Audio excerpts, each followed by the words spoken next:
स्वागत है आप सभी का। आपके साथ मैं हूं स्वप्निल। कांग्रेस नेता राहुल गांधी मोदी सरनेम को लेकर मानहानि मामले में दोषी ठहराए जाने के खिलाफ आज गुजरात के सूरत स्थित सत्र अदालत में अपील दाखिल करेंगे। राहुल गांधी के वकील ने यह जानकारी देते हुए बताया कि 2019 के आपराधिक मानहानि मामले में कांग्रेस नेता खुद अदालत में मौजूद रहेंगे। सूरत में मुख्य न्यायिक मजिस्ट्रेट एच वर्मा की अदालत ने मोदी सरनेम को लेकर राहुल की ओर से टिप्पणी के संबंध में दायर आपराधिक मानहानि मुकदमे में उन्हें 23 मार्च को दोषी करार देते हुए 2 साल की जेल और 15,000 के जुर्माने की सजा सुनाई थी।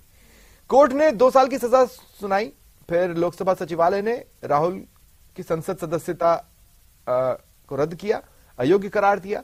ऐसे में सूत्र बता रहे हैं राहुल मेट्रोपॉलिटन अदालत के आदेश को चुनौती देने वाली याचिका दाखिल करने सत्र अदालत में मौजूद रहेंगे। सीएम गहलोत भी उनके साथ मौजूद रहेंगे।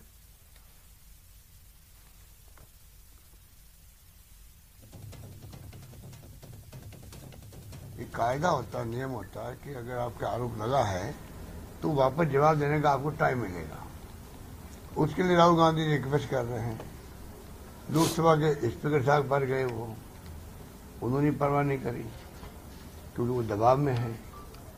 सारी संस्था जो दबाव में है देश के अंदर, इनकम टैक्स, ईडी, सीबीआई का तो तांडव है देश के अंदर। गुजराती सब जगह जहाँ उनको इशारा होता है, जहाँ चुनाव होते पहले ईडी पहुंचते, फिर पहुंचते मोदी जी और अमित शाह जी। तो ये जो चल रहा है, फिर जुडिशरी पे जो दबाव है, चुनाव आयोग पे दबाव है, उसी प्रकार से लोकसभा स्पीकर दबाव रखता है। वो तुम्हारे राजस्थान के ही हैं। हमें दुख हुआ कि राजस्थान का मेंबर पार्लियामेंट जिनको एक मौका मिला लोकसभा स्पीकर बनने का, स्पीकर बनने के बाद में वो निष्पक्ष होके व्यवहार करे लोकसभा के अंदर। केस में जब होता है तो आपके परिवार के लोग जाते हैं, तो ये तो पूरा एक पार्टी है और देश के लिए लड़ रहे हैं। तब जब देश के लिए लड़ रहे हैं तो हमारे लोग पूरे वहां पर पहुंचते हैं और उनके साथ उनको हिम्मत अफजाई करते हैं। और ये तो हमारे पार्टी का लोगों का निर्णय है, उन्होंने किसी को नहीं बुलाया। चलिए बढ़ते आगे, बात करेंगे संबित पात्रा की। राहुल गांधी मामले को लेकर कांग्रेस सूरत की सेशन कोर्ट में याचिका लगाने वाली है। इस पर बीजेपी नेता संबित पात्रा ने प्रेस कॉन्फ्रेंस की। राहुल गांधी और कांग्रेस से कई सवाल पूछे। करना था, ये तो एक लोकतांत्रिक अधिकार है। आप हम हर कोई अपील में जा सकता है, आपको यह अधिकार निचली अदालत ने दिया था। और अपील करने के प्रक्रिया में एक ही वकील काफी होता है या आपके एक बैटरी ऑफ वकील जाकर अपील कर सकते हैं किसी कोर्ट में। मगर वकीलों को अलग, वकील तो अलग करेंगे अपना काम, मगर वहां पर हुड़दंग करने की मानसिकता के साथ अपने मुख्यमंत्री अशोक गहलोत जी, भूपेश बघेल जी, प्रियंका वाड्रा जी, इन सब को लेके जाके आप क्या करना चाहते हैं? प्रधानमंत्री मोदी ने दिल्ली में सीबीआई के डायमंड जुबली कार्यक्रम का उद्घाटन किया। कहा कि न्याय के ब्रांड रूप में सीबीआई लोगों की जुबान पर है। सीबीआई ने अपने काम और कौशल से सामान्य जन को विश्वास दिलाया है।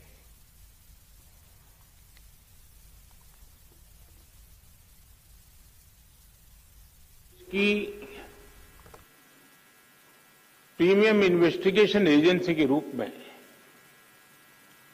60 वर्ष का सफर आपने पूरा किया है। ये 6 दशक निश्चित रूप से अनेक उपलब्धियों के रहे हैं। आज यहां सीबीआई के मामलों से जुड़े सुप्रीम कोर्ट के फैसलों का संग्रह भी जारी किया गया है। ये सीबीआई के बीते वर्षों के सफर को दिखाता है। कुछ शहरों में सीबीआई का नया दफ्तर हो, ट्विटर हैंडल हो, अन्य व्यवस्थाएं जिनका आज शुभारंभ हुआ है, वो निश्चित रूप से सीबीआई को और सशक्त करने में अहम भूमिका निभाएंगे। आज देश में करप्शन के खिलाफ कार्रवाई करने के लिए राजनीति की इच्छा शक्ति में कोई कमी नहीं है। आपको कहीं पर भी हिचकने, कहीं रुकने की जरूरत नहीं है। जिनके खिलाफ एक्शन ले रहे हैं वो बहुत ताकतवर लोग हैं। बरसों बरस तक वो सरकार का, सिस्टम का हिस्सा रहे हैं। संभव है कई जगह किसी राज्य में आज भी विस्तृत सत्ता का हिस्सा हो। बरसों बरस तक उन्होंने भी एक इकोसिस्टम बनाया है। इकोसिस्टम अक्सर उनके काले कारनामों को कवर देने के लिए, आप जैसे संस्थाओं की छवि बिगाड़ने के लिए एक्टिव हो जाता है। राहुल गांधी की संसद की सदस्यता खत्म किए जाने के बाद दौसा में कृषि विपणन मंत्री मुरारीलाल मीणा ने बीजेपी पर हमला बोला। उन्होंने कहा, भाजपा संविधान और लोकतंत्र को खत्म करने का प्रयास कर रही है। उन्होंने कहा, जिस तरह आजादी से पहले अंग्रेजों के खिलाफ जो भी बोलता था उसे राष्ट्रद्रोह मानकर जेल में डाल दिया जाता था, अब बीजेपी उसी तरीके से शासन कर रही है। कांग्रेस के संस्कार ऐसे नहीं है। हम गांधीवादी तरीके से आंदोलन कर रहे हैं। बीजेपी वालों की एक आदत है कि किसी भी सबसे बड़ी झूठ को वो सत्य सिद्ध कर देते हैं। मोदी के ऊपर जो राहुल गांधी जी ने भाषण दिया था वो क्या प्रचारित कर रहे थे? अब ओबीसी का अपमान हो गया। आप ये बताओ, जितने राहुल गांधी जी ने केवल ये कहा था, क्या मोदी नाम के आदमी भ्रष्ट होते हैं क्या? क्योंकि 2-3-4 मोदी भारत का पैसे लेके बाहर भाग गए। ललित मोदी बाहर भगा, वो ओबीसी का थोड़ी था। और नीरव मोदी भगा, ओबीसी का थोड़ी था। वो क्या किया, हर बात को तूल दे करके मोल्ड करना चाहते हैं। जबकि कांग्रेस एक ऐसी पार्टी है जो हमेशा गरीबों के, एसटी, एससी, ओबीसी, चाहे सवर्ण गरीब हो, सबके हित का काम करती है। ये तो केवल बीजेपी वाले हैं। ये जो पूरी सत्ता इन्होंने प्राप्त करी है, ये फ्रॉड पढ़े से ही करी है। और निश्चित एक दिन जनता जागरूक होगी और हमारी पार्टी जनता को जागरूक करेगी। और एक दिन ऐसा आएगा कि इनको पूरे देश के अंदर क्रांति की स्थिति पैदा हो गई। निश्चित ही आज जो भारत संसार में सबसे बड़ा प्रजातांत्रिक देश था, आज विदेशी भी उसको कमेंट्स करने लगे भारत में प्रजातंत्र का आखिर हो क्या रहा है। बीजेपी प्रदेश अध्यक्ष सीपी जोशी ने बड़ा बयान दिया। मुख्यमंत्री बनने का सपना देख रहे नेताओं को दो टूक कहा कि अब किसी का फोटो नहीं लगेगा, केंद्र की कल्याणकारी योजनाओं के फोटो लगेंगे। साथ ही उन्होंने कहा, मेरा नारा मत लगाइए, जितनी मेरी उम्र है उतनी कई कार्यकर्ताओं की राजनीतिक आयु है। सीपी जोशी ने कार्यकर्ताओं को 5 नारे बताए। आज किसी के फोटो नहीं, केंद्र की कल्याण मोदी सरकार की कल्याणकारी योजनाओं के फोटो लगना शुरू है। मेरा फिर से आग्रह, मैंने अपना आपको कहा था, मेरा नारा मत लगाइए, क्योंकि मेरी जितनी आयु है उतनी कई ऐसे कार्यकर्ता होंगे, नागरिक होंगे जिनका राजनीतिक आयु होगा।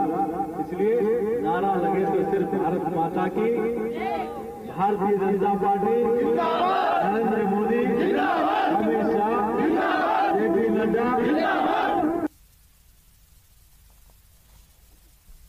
दिल्ली से बड़ी खबर, राजेंद्र राठौड़ दिल्ली दौरे पर हैं। मंत्री भूपेंद्र यादव, किरण रिजिजू से उन्होंने मुलाकात की।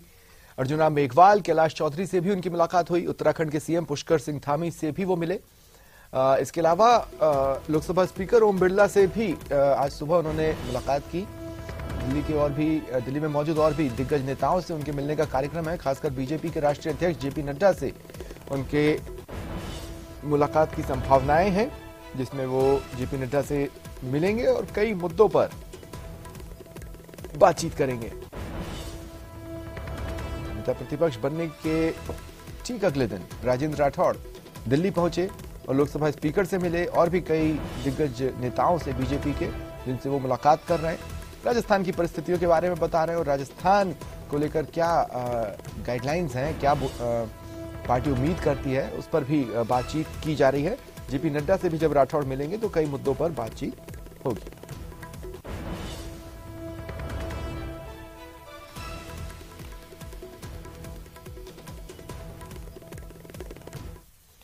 दिल्ली से बड़ी खबर है, एनआईए ने गृह मंत्रालय को गैंगस्टर्स की लिस्ट भेजी है। केंद्रीय जांच एजेंसी ने 28 गैंगस्टर्स की लिस्ट भेजी। पंजाब, हरियाणा, राजस्थान, यूपी से इन गैंगस्टर्स का कनेक्शन है। भारत में सख्ती के बाद ये विदेश चले गए और वहां बैठकर गैंग ऑपरेट कर रहे हैं। भारत में टारगेट किलिंग के साथ नशा तस्करी का कारोबार चला रहे हैं। विदेश में बैठे ऐसे ही गैंगस्टर्स के प्रत्यर्पण की कोशिशें तेज की जा रही हैं।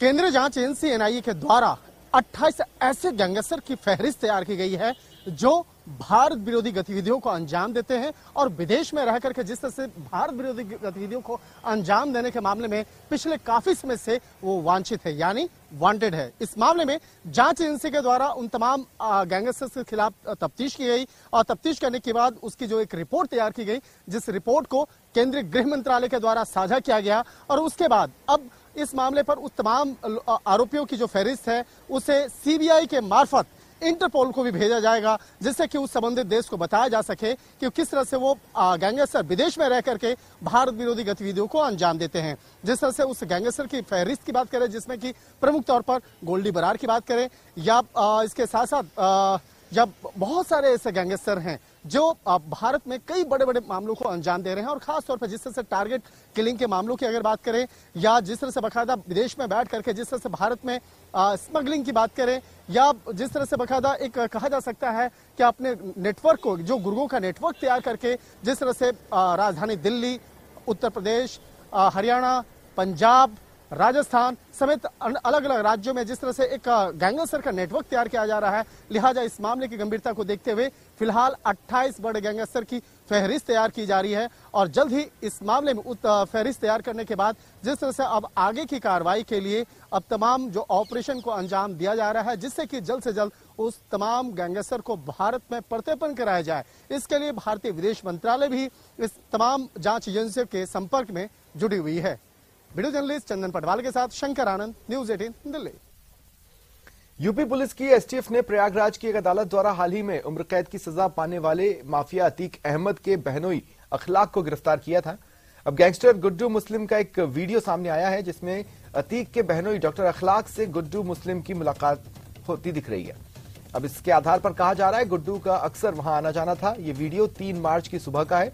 वीडियो में दोनों बैठक कर बात करते दिख रहे हैं। उनके साथ घर की महिलाएं भी दिख रही हैं। वीडियो में दोनों गले मिलते हैं। दरअसल गौर करने वाली बात यह है कि गुड्डू मुस्लिम उमेश पाल मर्डर केस में मुख्य आरोपी है, हालांकि अभी तक पुलिस की गिरफ्त से बाहर है।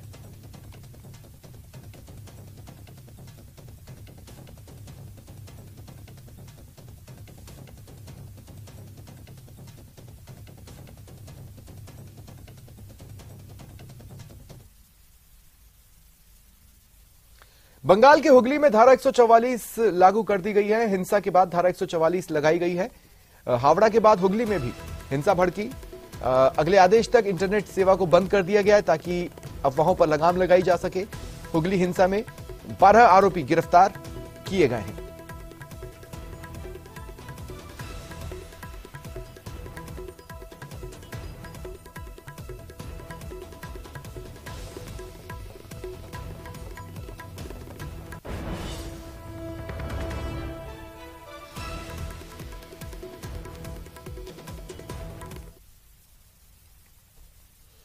बिहार से बड़ी खबर है। यूट्यूबर मनीष कश्यप पर मामले पर बड़ा अपडेट।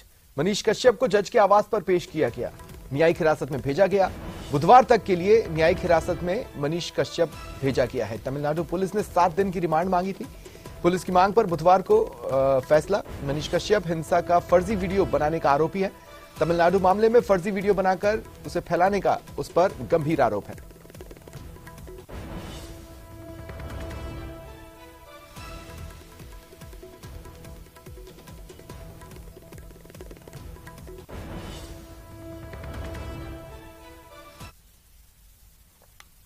जालोर से बड़ी खबर। भीनमाल को जिला बनाने को लेकर आंदोलन तेज हो रहा है। भीनमाल उपखंड कार्यालय के आगे अनशन पर बैठे 10 लोग। कल जयपुर में राम लुभाया समिति से प्रतिनिधिमंडल मुलाकात करेगा। भीनमाल में 17 मार्च से लगातार विरोध प्रदर्शन चल रहा है। भीनमाल जिला बनाओ संघर्ष समिति के बैनर तले प्रदर्शन हो रहा है। भीनमाल, बागोड़ा, जसवंतपुरा, रानीवाड़ा के लोग प्रदर्शन कर रहे हैं।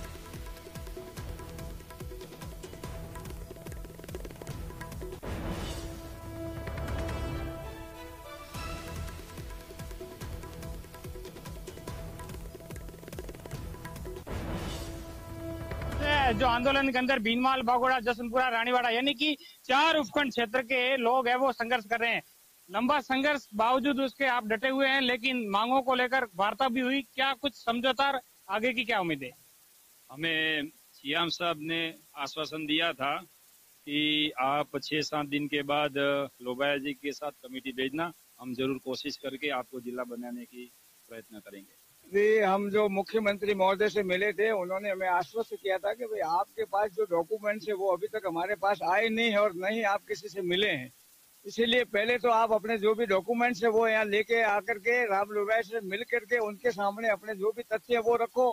तो आज हमारा एक प्रतिनिधि मंडल जयपुर के लिए रवाना हो रहा है और कल हमारा जो समय मिला है उनसे मिलने का, उनके सामने हम हमारे सभी जो डॉक्यूमेंट्स है वो ले जाके प्रस्तुत करेंगे और उसके बाद क्या होता है, होने के बाद फिर अगर बनाते हैं तो ठीक है और नहीं बनाएंगे तो फिर सड़कों पे उतरे हुए धरना प्रदर्शन करते रहेंगे और जब तक हमारी मांग नहीं मांगी जाएगी तब तक हम यहाँ से हटेंगे नहीं। देखिए, सबसे पहले तो कल मुख्यमंत्री जी ने बुलाया है डेलीगेशन को, तो मैं उनका स्वागत करूंगा कि उन्होंने हमारी मांग को माना है। तो सबसे पहले हमें ये उम्मीद तो पूरी जग चुकी है कि भिनमाल बहुत जल्द जिला बनेगा और इसके यदि कोई विपरीत परिणाम रहता है तो भिनमाल की जनता सड़कों पे रहेगी और हम यदि कल अच्छा रिस्पॉन्स नहीं मिलता है तो जनता आमरण अनशन पे बैठेगी। श्याम बिश्नोई, न्यूज़ 18, जालौर। जयपुर से बड़ी खबर, आरटीएच बिल के खिलाफ निजी अस्पतालों के डॉक्टर्स का आंदोलन जारी है। 17वें दिन भी डॉक्टर्स आंदोलनरत हैं। चिकित्सकों का प्रतिनिधिमंडल इस बीच सचिवालय पहुंचा है। निजी चिकित्सकों के साथ आज सरकार की वार्ता होगी। सचिवालय में निजी चिकित्सकों के साथ सरकार की ओर से प्रमुख चिकित्सा शिक्षा सचिव टी रविकांत बैठेंगे और बातचीत करेंगे।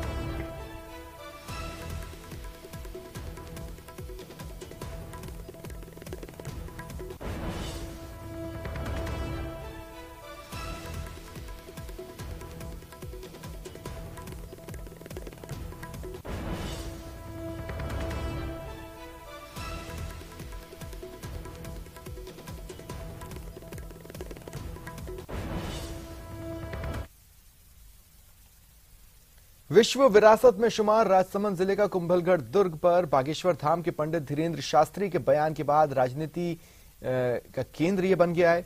दुर्ग में भगवा के बाद अब अजान विवाद पर कांग्रेस और बीजेपी आमने सामने है। चुनावी साल में आरोप प्रत्यारोप की राजनीति भी तेज है। अब 6 अप्रैल को होने वाले विशाल हनुमान जन्मोत्सव कार्यक्रम से पहले विधायकों और पूर्व विधायक आमने सामने हैं। पंडित शास्त्री का समर्थन करते हुए कुंभलगढ़ के स्थानीय विधायक सुरेंद्र सिंह राठौड़ ने कहा कि प्रदेश की कांग्रेस सरकार ने तुष्टीकरण की नीति अपनाते हुए कुछ साल पहले कुंभलगढ़ दुर्ग से अजान की इजाजत दी। तो विधायक राठौड़ के अजान पर दिए बयान के बाद पूर्व विधायक गणेश सिंह परमार ने उनको आड़े हाथों लिया।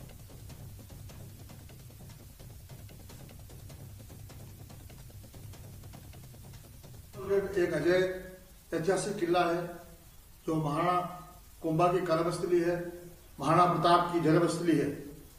दुर्भाग्यवश आजादी के बाद वर्तमान सरकार ने किले में आजाद की इजाजत देकर मेवाड़ के शौर्य, सम्मान एवं सद्भाव को बिगाड़ने का प्रयास किया है, जो शर्मनाक है। हिंदुओं का सूर्य कहलाने वाले मेवाड़ के महाराणाओं की इस कर्मभूमि पर आदरणीय बागेश्वर बाबा ने भगवा फहराने का आह्वान किया, वो क्या गलत है? आपका मैंने अभी वीडियो देखा, वीडियो देखकर मुझे बहुत बड़ा दुख हुआ। आपने कहा कि कुंभलगढ़ किले में अनजान की स्वीकृति राज्य सरकार ने दे दी। या तो आपको इस बात की जानकारी नहीं है, और जानकारी अगर है तो फिर आप झूठ बोल रहे हैं, क्योंकि यहाँ पर अगर कोई भी स्वीकृति होती है तो आर्कोलॉजिकल डिपार्टमेंट के माध्यम से होती है और वो डिपार्टमेंट केंद्र सरकार के अंडर में है। कुंभलगढ़ फोर्ट इतिहास हमारा वीरता का प्रतीक माना जाता है और ये मैं स्पष्ट आपको भी कहना चाहता हूँ, सरकार को भी कहना चाहता हूँ कि कुंभलगढ़ फोर्ट में हम ध्वजा लहराएंगे। और क्यों नहीं लहराएंगे ध्वजा? वो हमारा अधिकार है। ध्वजा हम हर घर में, हर घर की छतों पे हम अपना भगवा ध्वज लहराते हैं, उसमें किसी को आपत्ति नहीं है। लेकिन कुंभलगढ़ फोर्ट में अगर हम ध्वज लहरा रहे हैं उसमें भी सरकार को किसी प्रकार की कोई आपत्ति नहीं होनी चाहिए।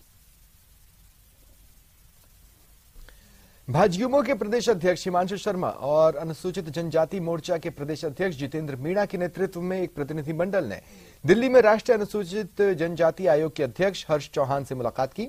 राजस्थान में SC/ST समाज के साथ हो रहे हमलों को लेकर ज्ञापन सौंपा।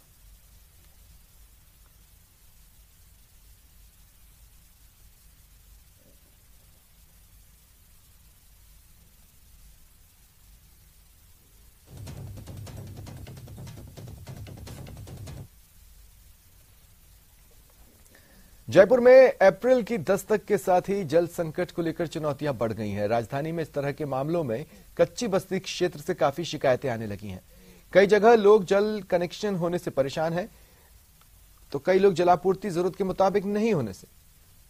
राजधानी जयपुर की कठपुतली नगर कच्ची बस्ती में लोगों से जल कनेक्शन नहीं पहुंचने से वो परेशान है। उनका कहना है निजी संगठन मामले में उनकी मदद फिर भी कर देते हैं, लेकिन लोगों को पानी की किल्लत इसलिए सबसे ज्यादा झेलनी पड़ती है क्योंकि अभी तक जलदाय विभाग ने सरकारी कनेक्शन नहीं दिए। जल जीवन मिशन के तहत भी क्षेत्र में काम नहीं हुआ। राजधानी जयपुर में जलापूर्ति को लेकर के अलग अलग जगह अलग अलग तरह के हालात हैं। कई जगह बस्तियों में जल कनेक्शन नहीं हुए, कई जगह पानी का समय जो है सही नहीं है जलापूर्ति का, तो बहुत सी जगह लोगों तक पानी ही नहीं पहुंच पा रहा। जल कनेक्शन हो गए हैं, बहुत सी जगह लोगों को अभी जल कनेक्शन भी नहीं मिले हैं। फिलहाल हम राजधानी जयपुर की कच्ची बस्ती कठपुतली नगर में मौजूद हैं। यहाँ पर आप देख सकते हैं कि इस इलाके के अंदर काफी जो है कंजस्टेड इलाका है, आसपास में गुथे हुए घर हैं। इस स्थिति में यहाँ पर जल कनेक्शन को लेकर के पानी की क्या स्थिति है, लोगों से बातचीत करते हैं, जानने की कोशिश करते हैं। सबके नल नहीं है, किसी किसी के नल है और किसी के नहीं है। कितने देर आता है आपके पानी? 1.5 घंटा। 1.5 घंटा पानी आता है आपके यहाँ? तो परिवार का काम चल जाता है पानी से? चल जाता है। किस तरह से, मतलब मीठा पानी आता है, बिसलपुर से आता है, बोरिंग से आता है? मीठा पानी आता है। आपके कहाँ से आता है? पहले वहाँ से आता था। तो कोई समस्या होती है पानी लाने में करने में? होती है ना, अभी 10 दिन नहीं आए तो बाहर से लेके आए। अभी तो इन दिनों में खूब पानी आता है, कोई दिक्कत नहीं है। और हमारे यहाँ जो है 3 बोरिंग भी लगे हुए हैं जिससे पानी आराम से आता है और घर घर पानी आता है। 1 घंटा सप्लाई होती है 5:30 से 6:30 और ये हमेशा पानी आता है। ऐसा कुछ भी नहीं है। हमारे यहाँ प्रॉब्लम गर्मियों में जरूर आती है, या जब भी कभी कहीं कोई पाइपलाइन टूट गई हो, जब कहीं अव्यवस्था हो जाती है, उस टाइम पे हमें प्रॉब्लम समस्या होती है। तो अंदर पानी की टैंकर आ पाते हैं जलदाय विभाग? नहीं, बाहर रोड पे आते हैं, रोड से जनता बाहर से लेके आ जाती है। गाँव की बात की जा रही है, आप देख सकते हैं काफी जो है बुनियादी जरूरतों को लेकर के सवाल यहाँ पर उठाए जाते रहते हैं। बहुत से संगठन यहाँ पर काम कर रहे हैं, पानी लेकर के, दूसरी चीजों को लेकर के, स्वास्थ्य को लेकर के। ऐसी स्थिति में जो जल जीवन मिशन की बात की जाती है राज्य सरकार की ओर से कि सभी जगह कनेक्शन दिए जा रहे हैं, करीब 37 लाख कनेक्शन दिए जा चुके हैं, 1 करोड़ से ज्यादा कनेक्शन दिए जाने, वहां भी जलापूर्ति में 70% में अभी पानी पहुंचना बाकी है। यहाँ भी बस्तियों में हालांकि अल्टरनेट रिसोर्सेज से जो कुछ संगठन है निजी वो मदद कर रहे हैं, लेकिन सरकार की तरफ से जो जल जीवन मिशन के तहत यहाँ पर कनेक्शन अभी तक नहीं आए हैं।